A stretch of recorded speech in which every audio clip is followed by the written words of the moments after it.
Yo, once again it's on. Back at you one more again, Real Kids TV and the house like motherfucking kitchen sinks. I decided to switch things up this evening and give you all a little story time with Kens.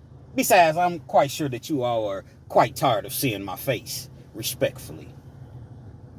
Now, nothing has changed. I'm still the self-proclaimed Mr. 30 Minutes or Better. Meaning, all of my videos, story times, etc. is guaranteed to be 30 minutes or better. So if you're on your way to work, you're at work, you're having a bad day, you're dragging, you just don't feel like being there, as we typically never do. Your boss is getting on your nerves, your co-workers is getting on your nerves, or you're on your way home from work. You want to lay down and take a nap. You're trying to go to sleep at night, depending on what time you actually hear this story time. Or perhaps you just want to hear a good old-fashioned true penitentiary story, and this is the channel for you. If you don't like the longer videos, then hey, that's your prerogative. Now, with all that being said, there is a message.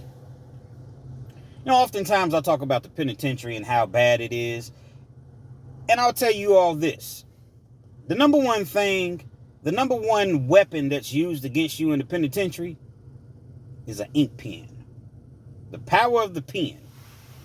So you say, Real Kens, I don't get it. What do you mean the power of the pen?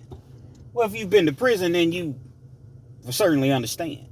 But if you've never been, then perhaps you don't.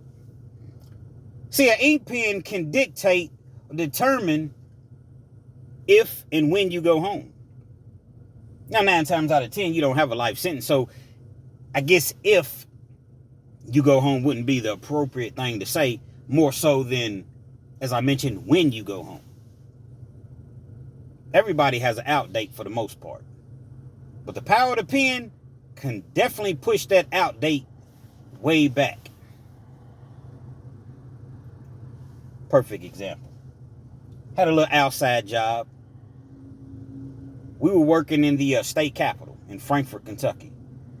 Now, this particular prison that I was in, it wasn't a penitentiary, it was a work camp. It's still prison, but it's a very low-level, minimum security work camp. I've been there 3 separate occasions.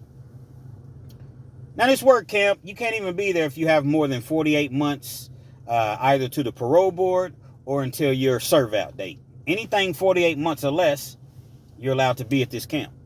You have to maintain good conduct. You know, you can't be wilding out, getting in fights and cussing out guards and all the things that a lot of guys, including myself, had previously done. And so, as I mentioned, I had a job on the outside. And basically what they would come and pick us up every morning right around, I want to say 7 a.m. And it was 20 of us. We would go to Frankfort, Kentucky. It's probably about 20-25 minutes away. And that's where the actual warehouse was at. Once we got to the warehouse, we look at there's a board and it would tell us like whose truck we were actually going out on. It was 3 or 4 different trucks. So they had crews. And so, you know, we look at the board, they tell us or what have you. And then whatever truck that you're going to, you would deliver furniture, pick up furniture. Or sometimes we just had jobs to where we would go like to the state building, like where the governor was at, and the parole board, you know, very, very, I guess, important people, for lack of better terms. And we would set up their offices, the cubicles, and we would set all of that up. We would work typically until about 3:30. Then they drop us back off at the prison, roughly about 4 o'clock, 4:30. Now, the significance of this job was, for one, you made more money than everybody else. See, regular state pay in the penitentiary is about $25-26 a month. Well, at this job that we had, we were making anywhere between $120 and, I don't know, $200 a month. Just depends on how much we worked, because you had certain crews that would stay out for a longer time and they would get paid overtime. Now, that was cool. The money, you know, it was cool, especially for the individuals that didn't have anyone sending them money. You know, that was a very good situation for them. But I more so did it for the simple fact that the parole board recognizes that you had this job. And every time you're going up for parole, they would write you a letter of recommendation. And the parole board, as I mentioned, they were very familiar who we were. Like, we would actually see the parole board sometimes. Most people that had this job, they ended up making parole. So that was my main reason for working this job. Most of the time, the COs didn't really bother us because they had other work crews that would go to the horse park. They would go to the road crew. Now, the road crew, they would just pick up cans. They would weed eat. They would pick up, dead deer and, things like that, roadside. They would mow grass all day long. They typically got the most heat. Now, when I say they typically got the most heat, meaning that when they came in from work, it was always something going on. They would raid the job and find cigarettes and weed and stuff cell phones and stuff they weren't supposed to have. So when that happened, typically the entire crew would be fired. With us, they didn't really bother us because it really wasn't a lot going on out there where we were at. Nobody was really trying to mess that up. Now, don't get me wrong. You had a couple people that was dibbling, dabbling in cigarettes. But besides that, it really wasn't a whole lot going on because we knew that at any given time, they could pop up on us. Now, when I say they, I mean we call them the police, the wannabe police, correctional officers. They would get in the state vehicle and drive to where we were at to come and do a shakedown, to look around and make sure that there was no tobacco or cell phones or anything like that floating around. But it was rare. One day we were, dropped off at the prison as we typically were. And when we get there, they tell us to all go to a separate part of the waiting area. Now, where they dropped us off at, it was a visitation room. That's where, visitations were conducted.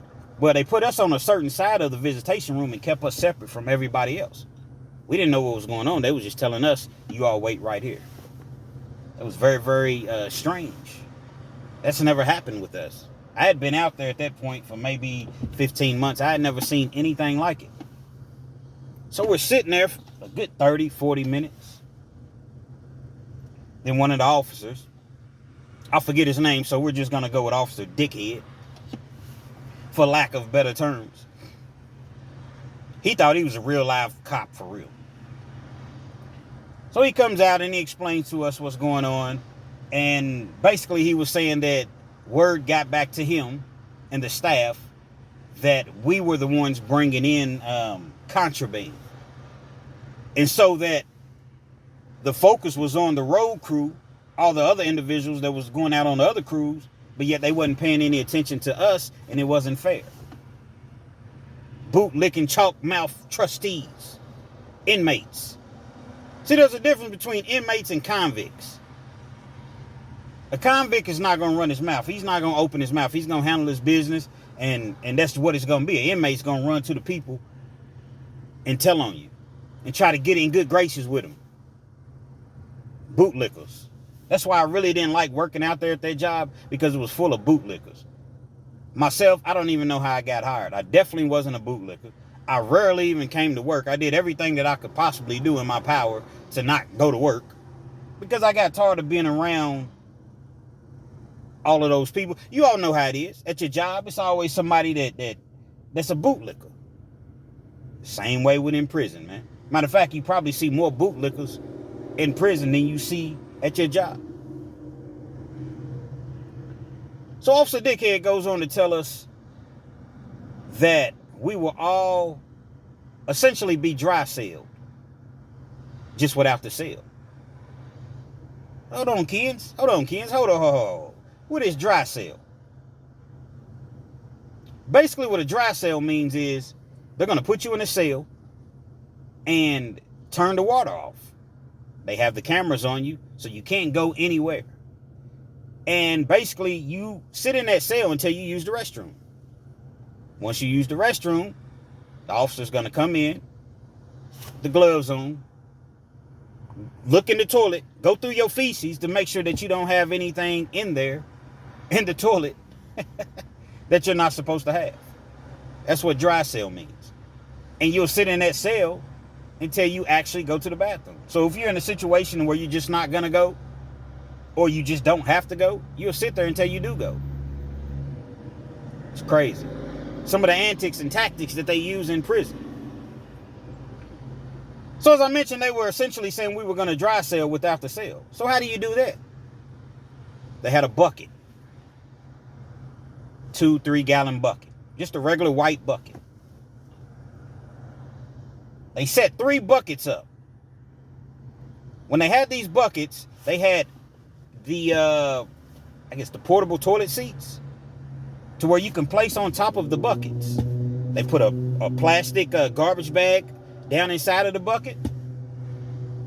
And you had to go and sit on that bucket until you went to the restroom.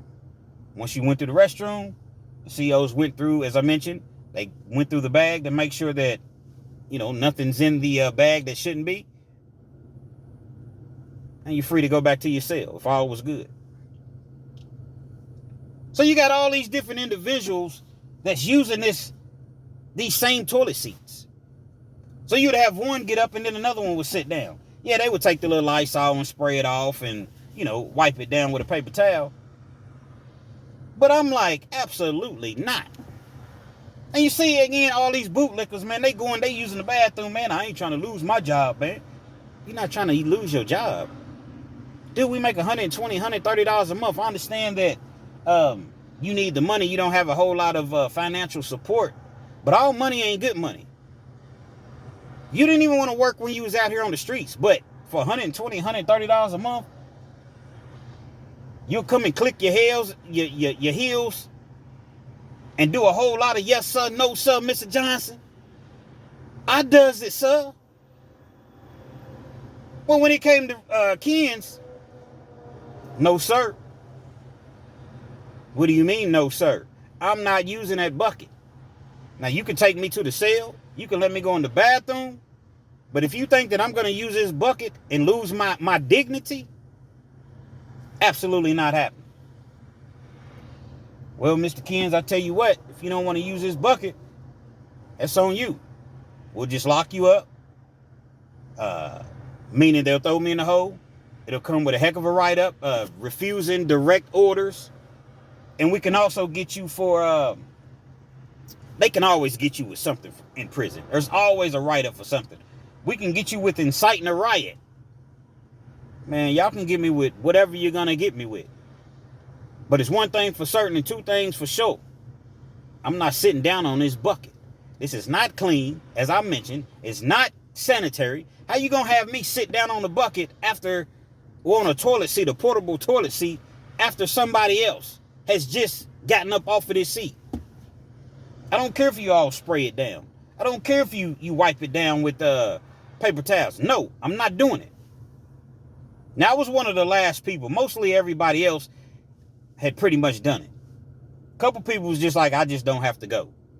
They weren't really, I don't know if they were afraid to really speak up for themselves, but they just said they simply didn't have to go. So they was going to sit there until they had to go, with the threat of a write-up if they didn't go.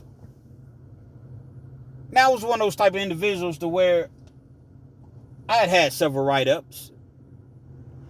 I had stretches to where I didn't get a write-up. But then I had stretches to where I would receive a couple write-ups. It just depends. Depends on who the correctional officer was. Depends on how I felt that day. Depends on how the correctional officer felt that day. As I mentioned, I wasn't going. I wasn't going to do it. Turn around, put your hands behind your back. I turn around, put my hands behind my back. Off to the hole I go. So they take me down to the hole. Now, they don't walk me to the hole because where the visitation room was at and the security, that was a long walk. And so they put me in the back of the cop car like they was really arresting me. I'm already in penitentiary. So they put me in the back of the cop car, lower my head as I'm going in the car, watch your head. They get me in the car, the other officer, he hits the hood, signaling the other officer that everything's good to pull off. I'm like, man, these dudes are some real clowns, man. They really think that they're like police officers. So they take me down to the hole. They throw me in the cell or whatever.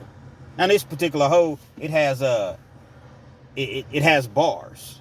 So it's not like a door like all the officers could see me, I could see them. You done it now, Kens. What did you do? What'd you do now? I don't even know they would sarcastically come at me like that because I was on my best behavior at this particular camp. Never really got into any trouble. Didn't cause any friction, if you will, with any of the inmates, nor the officer. And to top all of this off, I was really, really close to going up for parole. So as I mentioned, they threatened me with the write-ups or whatever. And the captain came and he's talking to me. Actually, it wasn't the captain. It was one of the lieutenants. I tell the lieutenant, listen, I'm more than willing to go, but just not under those conditions, not under those circumstances. And I will be filing a grievance because this is a health hazard. To have anybody using the bathroom, doing number 2 in a bucket, that is a health hazard. And you can't tell me that this is legitimate. He leaves. I sit in the hole maybe another 45 minutes. Next thing I know, they come back to the hole. One of the officers comes back to the hole. Going back to your dorm. I go back to the dorm. Now, just because they sent me back to the dorm, I don't know if a write-up will follow. I don't know if I've been fired. I really didn't care about the being fired thing, but I needed that letter, though. I wanted that letter of recommendation for the parole board. Next day comes. I report to work like I always do every morning. Not necessarily always, because as I mentioned earlier, I don't want to contradict myself. I did whatever I could do not to go to work. I don't feel good this particular day. I would sign up because like in prison, you can take classes. And some classes were 90 days. Some classes were 6 months. And I would set my classes up to where, like I may have a class on Tuesday, then I had a class on Thursday. So at the time frame that the class was, I wouldn't have to go to work because it was like in the middle of the day. Hated that job. Couldn't stand the people. Went to work that next day. Nothing else was ever said about it. They never said anything to me. I never said anything to them. A write-up never came. So all of those other individuals essentially were afraid to stand their ground. See, sometimes in prison, man, you have to stand your ground. And that's why I always do reaction videos to Fleece Johnson. If you're not familiar with Fleece Johnson, it's Hustler Spirit 502 featuring Fleece Johnson and Big Lee. Shout out to Hustler Spirit 502. Fleece talks about all the years that he did in the hole, solitary confinement. And a lot of it was because he had issues with the officers. See, when you take that threat of the pen of an officer writing you up, they really can't do much to you. But at the same time, when you go to that parole board and you got all these different write-ups, most of the time, they're not going to let you go. Come back and see us in a year. Come back and see us in 18 months. Now, I have seen situations where guys had, several write-ups and they go up for parole and the parole board still lets them go. But I think that's a money thing as far as, okay, we need the bed space. This guy's not violent. He had a couple write-ups or what have you. But we need the bed space because we have several more inmates waiting to come in. So a lot of times they'll do somewhat of a mass release. Everybody going up for parole pretty much makes it. And it'll be for like 2 or 3 months straight. But you got to be willing to stand your ground in prison.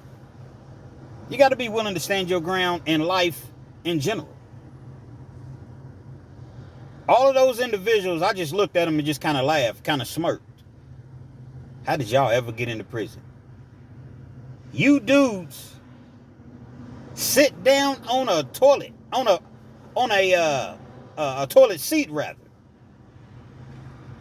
in front of other officers, and use the bathroom in a bucket.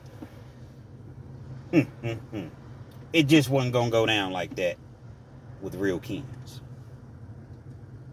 Another situation I had in prison, and y'all rock with me. 2 different stories. Neither story really has anything to do with each other. But nevertheless, it took place. Now, in this particular situation, I was at a whole different facility. I was at a jail. I wasn't even in a prison. I was at a jail. Once again, it was low level. It was more of a work release jail. Give you a job outside in the community. Very similar jobs as they have in prison. But you don't even make $25 a month. You make $12.60 a month. Between $12.60 and $14 a month. They want to send you out and got you weed eating on the sides of mountains. And, you know, I'm talking about big old mountains. Mount Everest. They got you weed eating and mowing grass. And I did that a couple days. 90 degrees. Nah, this ain't for me, man. I'm going to go on and work inside the jail.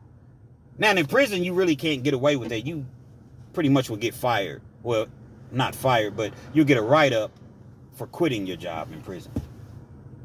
But at this particular facility, they weren't really, they wasn't really big on that, writing people up.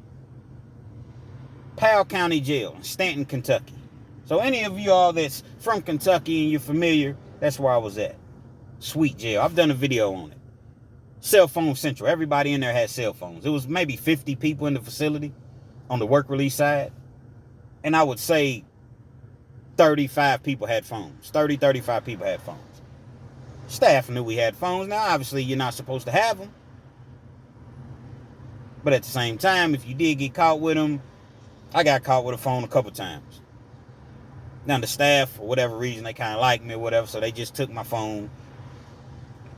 I never really got sent to the lockdown side for a phone. Now, I got sent to the lockdown side a couple times, got in fights or got into it with, I threw my food one time on the wall because I thought I was going home on parole. They had given me a 12-month deferment. So typically after they give you a deferment, you go home.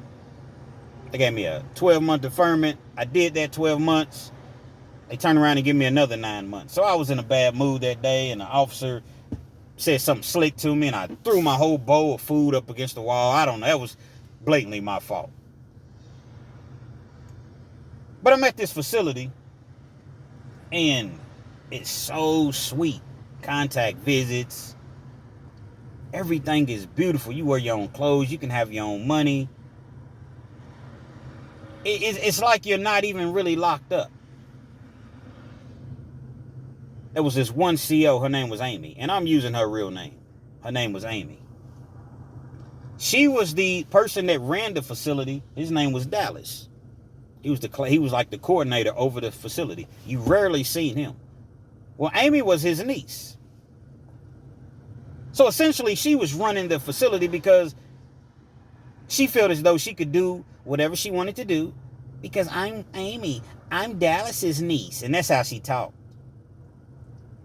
She was the only one that seemed to have a problem with us having cell phones.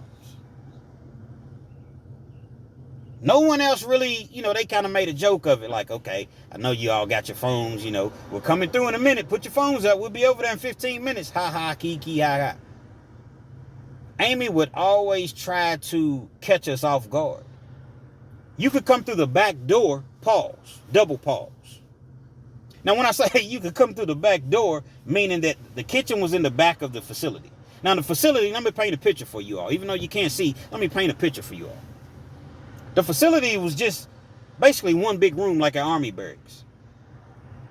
You had 50 people, which were separated by rows. Row A, B, C, and D. You had a nice-sized bathroom with your showers. They had the stall. They had the porcelain toilets. They had the individual stalls, like when you go into the store.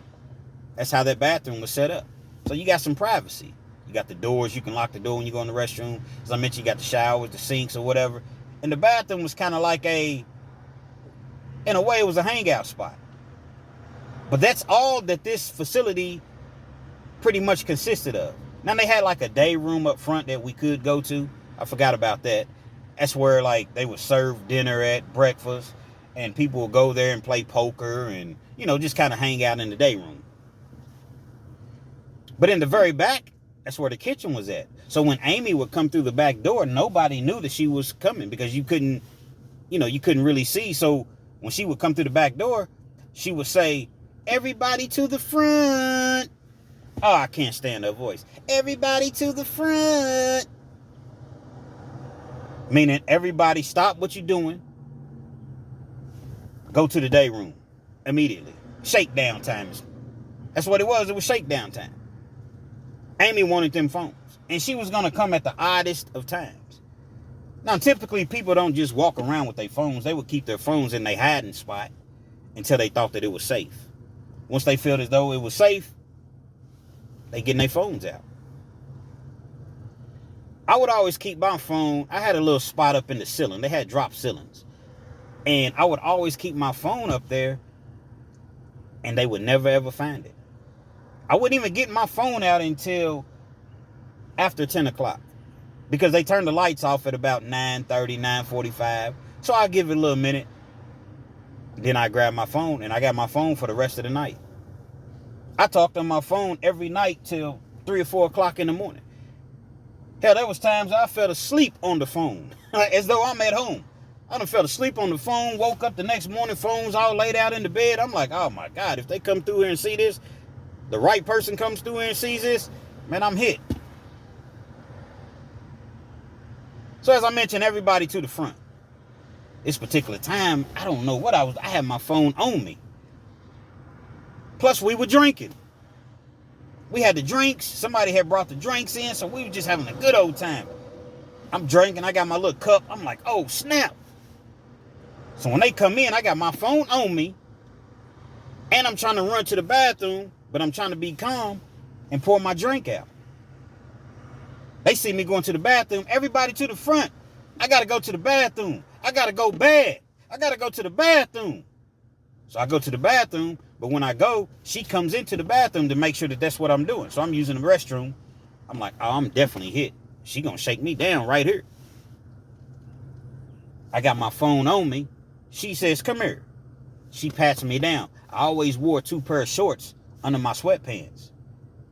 She don't feel the phone. I don't know, because I kind of had it like kind of close to my my private areas. I gotta watch what I say on YouTube, man. So I kind of had it closer to my private area, so she doesn't, she doesn't feel right there. So I'm like, whoa, how did I get away with that? So I go to the day room. Everybody's in the day room panicking. They panicking because they're trying to figure out where they can put their phones at. You don't want to lose your phone. So, you got certain spots. I'm like, man, I don't want to just put my phone. Because the last shakedown, everybody put their phone like under the refrigerator and they had never checked. This particular time, they pulled the refrigerator out. And, whoa, what do we have here? As though they found 5 or 6 kilos or something. It was about 15 phones. Maybe 10. I could be exaggerating. 9 or 10 phones. It was a lot of phones. I said, I'm not putting my phone where everybody else puts theirs at. Because if they lose their phone, if they find the phones, then we all lose our phones. At least if I put my phone over here, I'll have another opportunity. They had a dude named Lala. Lala was in the other room. For some reason, they pulled Lala in the other room.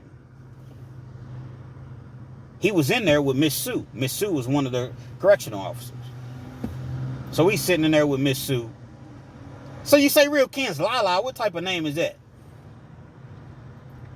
When he first came in, he was like, what's up, homie? He was like, what's up, man? Nobody really knew who he was. He didn't look familiar or anything like that. What's up, man? What they call you? He was like, man, they call me Long Long. He was about 6'4", 6'5", real skinny dude. Probably weighed 170 pounds. Black dude. Wasn't really, really dark. I say caramel complected. Real cool dude, to be honest. But he was like, they call me Long Long. Like, Long Long? It's like, yeah, man, all my family, my friends, they call me Long Long. So little midget Mikey was down there with us. He's literally a midget. He was like, man, grown-ass man, nigga, we ain't gonna call you Long Long. We gonna call you Lala. So everybody started laughing. He's like, hey, fam, I don't mess around about my name, dog. Don't call me Lala. I don't go by no Lala. My name is Long Long. For the next couple years, all you heard in the facility, Lala! What up, Lala? So I guess he just kind of, became accustomed to it. And that's how he got the name of Lala. So Lala's sitting in there with Miss Sue. Everybody else is in the other day room. I say, man, I'm going to put my phone up in the ceiling, man. I got a little spot because, as I mentioned, above my bed, because I slept on the top bunk. above my bed, I could just reach up, put my phone in the ceiling, and it was like kind of a blind spot. The camera never caught me, and they never found it. They had a 2x4 in the ceiling, but on the other side of the 2x4, it was a landing spot for it. It was a board. So I would just slide my phone right there. I don't know why it was a board right there, because these are drop ceilings. But nevertheless, that's just what it was. So in the day room, I'm like, all right, y'all watch out for me. Make sure ain't nobody coming. I jump on the table. I put my phone up there. When I put my phone up there, I feel the 2x4, but it's not really... I'm like, man, if they check the ceiling, only thing they got to do is reach up here and they're going to find my phone. Now, mind you, I kept a lock on my phone, and I always took the memory card out of the phone. I kept the memory card out of the phone. And I didn't keep any numbers stored or saved or text messages or anything like that. Just in case they did find the phone or whatever. You can never, ever say that this is my phone, if you will. Because you can actually get charged for having a cell phone in prison. Let's not get it twisted. Now, they didn't charge people, but they very easily could charge you. And we were in a small town, so it was nothing for them to just, charge you with a phone. And the courthouse was literally right across the street. I'm talking about it takes you 30 seconds, 60 seconds to get to the courthouse walking. So it's very, I've seen them charge many of people for different things. But nevertheless, I said, I'm going to put it over the 2x4. Put it on the little landing spot. So that way, they look up here with a flashlight, they can't see it. I put my phone on the landing spot. Only one problem. There was no board there. Boom! Just heard a loud noise. Now, not too loud. It was a little small cheek phone, but I still heard a noise. Oh, snap. What is that noise? I quickly realized that my phone that I thought I was putting on the landing area, on a board, on a flat board, had fallen straight down right beside Lala. He was sitting in a chair right beside Lala, and Miss Sue, she was in the room, but she had her back turned. So she sees his phone, she hears it. Boom! Phone just falls out of the sky. She's like, oh, you had a phone? Lala's like, that's not my phone. She's like, well, what'd it do? Fall out of the sky? Which it did. Lala was like, man, I don't know. This is not my phone. So all the people are over there at this point. All the different correctional officers or what have you. They're all there shaking everybody down or whatever, shaking the room down. So they got Lala in the office. Now they pull Lala in the office. They're trying to go through the phone or whatever, but the phone is locked and, there's no memory card in it or what have you, a SIM card rather. They start to pack Lala up.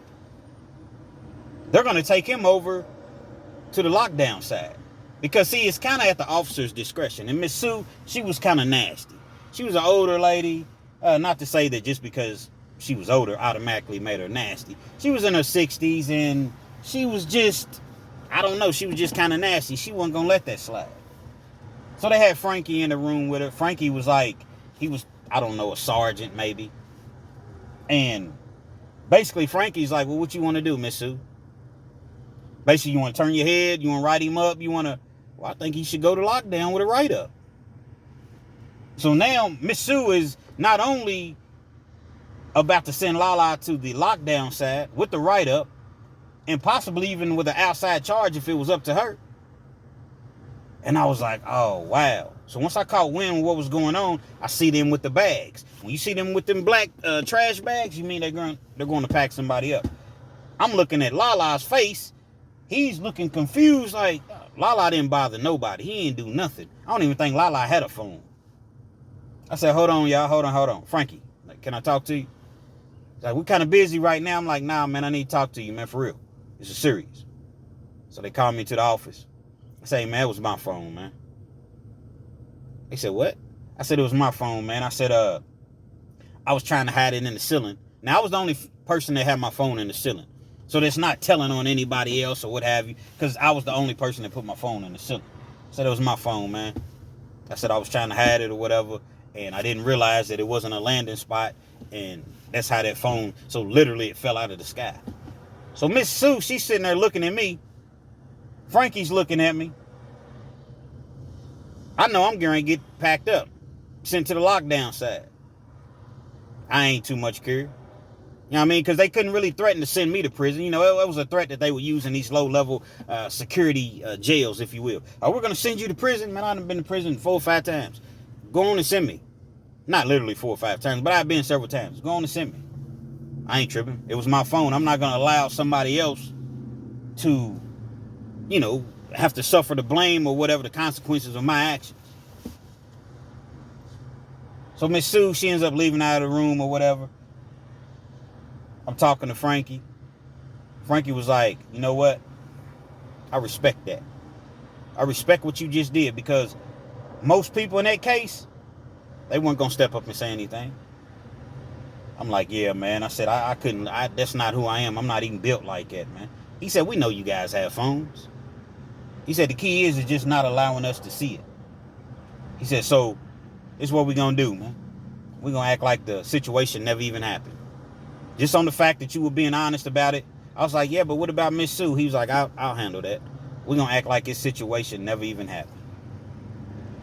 About 10 minutes later, shakedown was over with, because the shakedown would take a long time. When Amy did it, oh man, 1.5 hours, 2 hours. Longest shakedowns ever. About 10 minutes later, everybody got to go back, you know, to their little area, clean their area up, put their stuff back, because they tear your stuff up, throw your stuff everywhere or whatever. And that was the situation at hand. I guess in a form, that's a form of standing your ground. I stood my ground to a certain extent, I guess. Because had I allowed that to happen, this guy probably would have got sent to prison. Definitely on the lockdown side. Maybe transferred far away from home with a write-up. And he wouldn't have been able to go home to his family. Because if you go with a write-up to the parole board for a phone, 9 times out of 10, man, they're going to tell you, come back and see us in 12 months, 15, 18 months. And I just feel like it was just the right thing to do. And it was the right thing to do. You got to be honorable, man. Don't allow somebody else to go down for something that you did. If you get in the car with me, which I don't, but just hypothetically speaking, if you get in the car with me and I got something and it belongs to me and we get pulled over, hey, that's mine. That's mine. He ain't had nothing to do with that. I'm not going to allow you to go down for something that I did. You got to be honorable, man. And do the right thing simply because it's the right thing to do. Hopefully you all like my first rendition of story time. Definitely be sure to like, share, subscribe to the channel if you're not already subscribed. And be sure to hit that post notification. So anytime I bring you this action and this heat, oh yeah, I still got that Banky Pound heat. Pause. Shout out to Banky Pound just as well. You'll be the first to receive. Real Kens TV, story time. We out.